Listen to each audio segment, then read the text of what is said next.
Hello everybody, I'm Tate Chamberlin and welcome to another episode of I Am Interchange.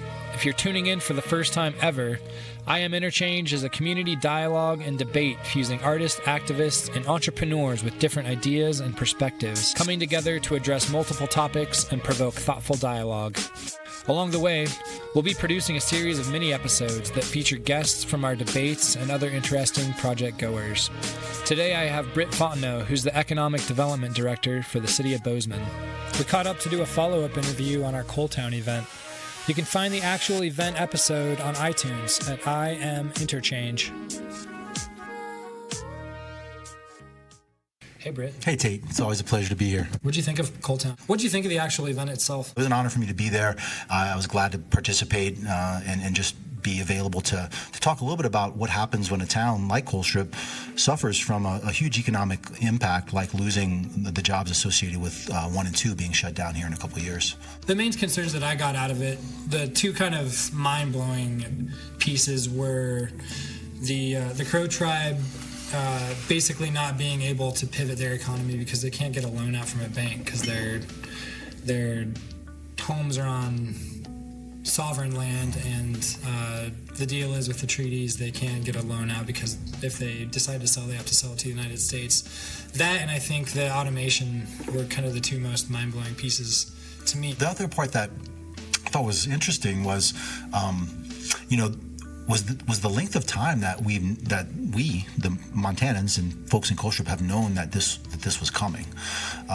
They've been talking about this since the 70s. Knowing that what was coming. That there was a life. There was a very defined lifespan for those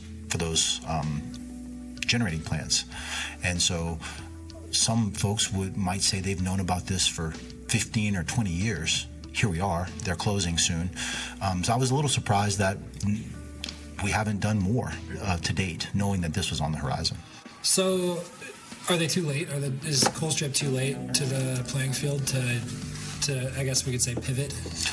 Well, I don't think they're too late because they don't have any choice. And so whether it's sooner or later, I think it's in the leadership of that community's best interest to think hard about that pivot and what they can do to empower their employees to either get retrained for jobs that are more popular and more available, or consider some alternatives that will help come up with new industries, new sectors in their economy. And my only comparison that I've really got is the work that we've done in Bozeman, where in the 90s, when things were not going so well here, there were some decisions made about what we could do as a community to try and encourage different types of industry, and so I'm hopeful that the folks in Colstrip, the leadership in Colstrip, the economic development organizations in the Colstrip area are thinking hard about what that could look like for that area.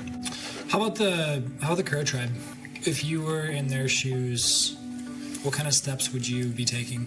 My perspective, from just using sort of traditional economic development theory, you would look for ways to educate and train your workforce for the jobs that are either available currently that aren't filled, or by creating new opportunities for your employees, for your workforce. So, for example, I mentioned photonics in the Bozeman area. That's been a 30-year evolution, and so, starting with the first guy who rocked up in his old Toyota looking for work at MSU or as a professor at MSU, and here we go 30 years later, 30 companies later, we have an industry that's now internationally recognized. And so that's the type of evolution of industry that I think, of sectors that I think Colstrip should be considering, sort of theoretically.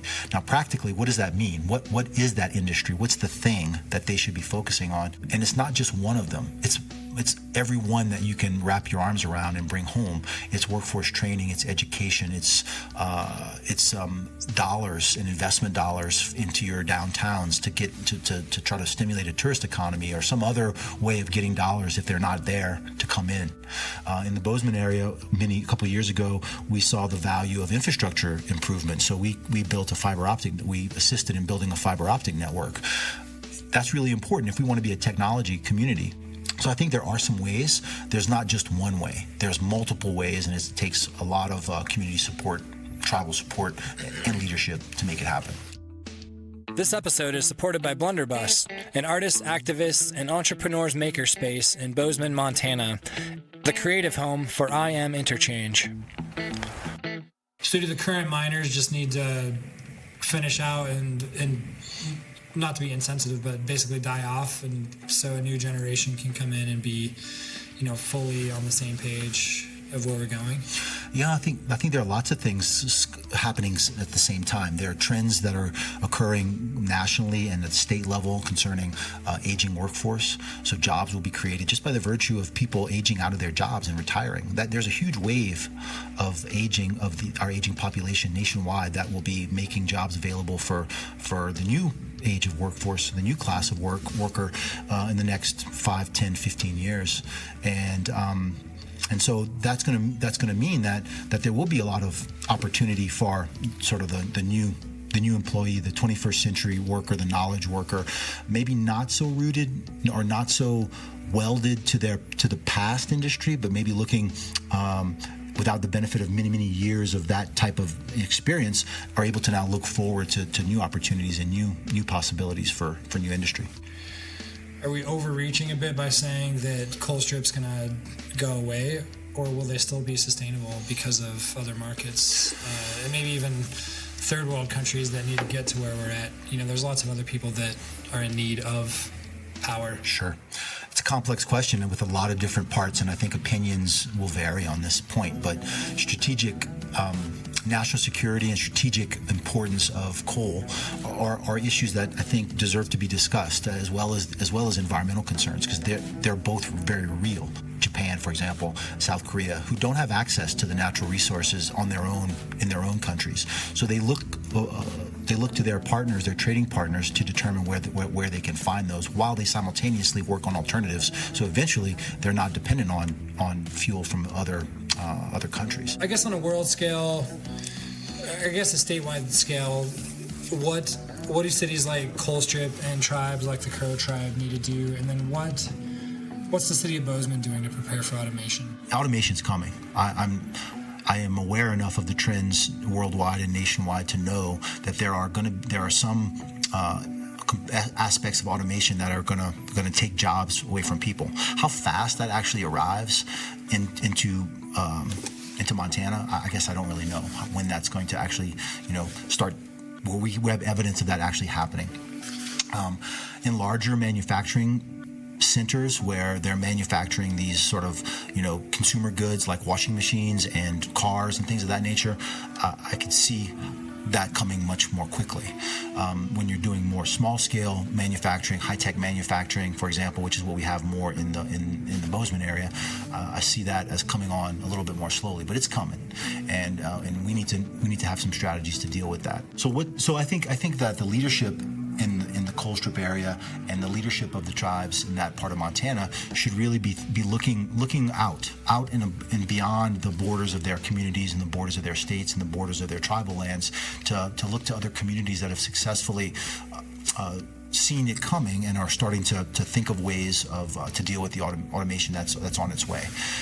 And we're looking at automation in all kinds of ways, not just the automation of factories and workers losing their jobs to the robots, but also what about automation in transportation, which is another really big change. It's like one of those disruptive technologies that comes in and sort of changes the way you engage with your world. And that's when you can get on your phone and have a car pick you up and take you where you need to go with no driver. Mm-hmm. That's a big change. That's shipping trucks and airplanes. Exactly. And even boats, even these giant boats that take coal across the ocean can now do so autonomously. Yeah. So I don't know how many people a big giant coal boat employs, but a lot.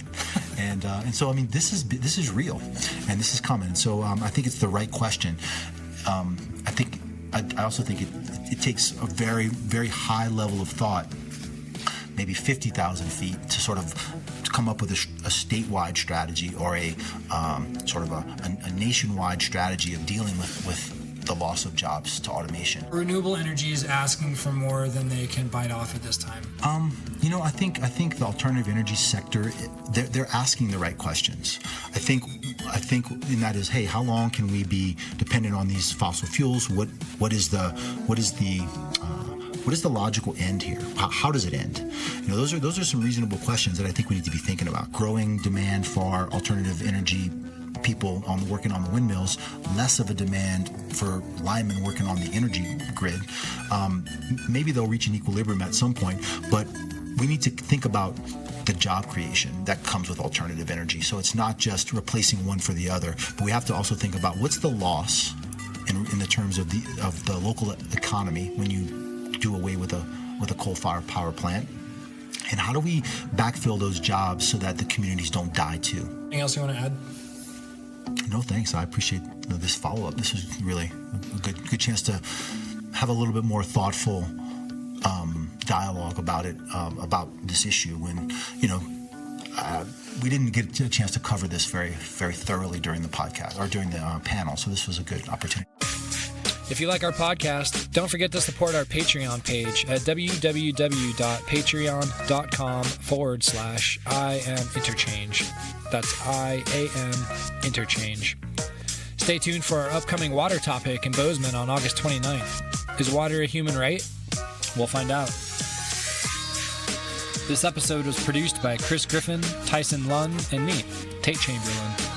Shout out to our sponsors, Mountain Time Arts, Humanities Montana, the City of Bozeman, the Governor's Office of Economic Development, Montucky Cold Snacks, the Nova Cafe, 10 Directions, Headframe Spirits, Zocalo Coffee House, Whistle Pig Korean, Shank Construction, the Pride Foundation, Loken Productions, and Blunderbuss. Do you have an issue that's riddled by gridlock in your community? Contact us at iaminterchange.org. That's iaminterchange.org.